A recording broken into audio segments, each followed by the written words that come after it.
Peru News Today. All you need to know about Peru. Will Chemo del Solar lead the Peruvian national team after deciding the departure of Juan Reynoso? José del Solar, who will lead the sub-23 in the pre-Olympic, was linked to take the reins of the Peruvian national team. Does Chemo have the option of being the coach of the absolute team?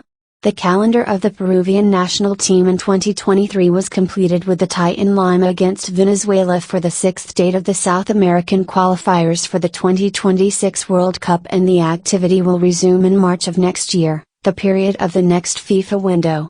By then, the bicolor will face friendly matches in Europe. Then in June it will be the turn of the Copa America in the United States, and only in September 2024 will the qualifiers be played again. José del Solar was the coach of the national team during the qualifiers for the 2010 South Africa World Cup. Peru came last, with just 3 victories. Since December of the previous year, he has been director of the technical unit for minors in the FPF and will continue to focus on his main work, with the difference that he will direct the under-23 team in the Paris pre-Olympic, given that there was no other person to assume that role. And facing Ecuador in Quito. Despite having months to go, the Peruvian Football Federation is already working on finding a new coach for the national team, after deciding to leave Juan Reynoso. Juan Carlos Oblitas already communicated this directly to him this Thursday in a meeting, so it is up to him to legally resolve his separation. In Vitina there are decisions made regarding Juan Reynoso's successor. José Guillermo Chemo del Solar, who was rumored to be able to take the reins of the Peruvian national team on an interim basis, will not take charge of the cast.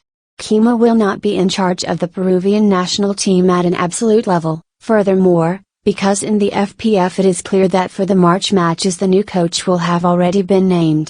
In this task, Juan Carlos Oblitas will be in charge of finding the new guide for the bicolor. Reynoso already knows the position on his departure. The decision in the Peruvian Football Federation is that Juan Reynoso will not continue as coach of the Peruvian national team after the bad start in the 2026 South American qualifiers. This position, which was already being evaluated after the loss against Bolivia in La Paz, took shape shortly after the tie with Venezuela in Lima, when Juan Carlos Oblitas recommended to the entity's board that Reynoso's stage should come to an end. The suggestion was accepted at the Vitina leadership, and the intention was later transferred to the coach's environment through his representative, Matthias Farinha. Finally, it was Oblitas himself who communicated directly with Juan Reynoso to inform him that his process with the Peruvian national team will no longer continue. Subscribe and follow us on our social networks, Facebook, YouTube, Instagram and TikTok. Peru News Today. Follow us on Facebook and Instagram.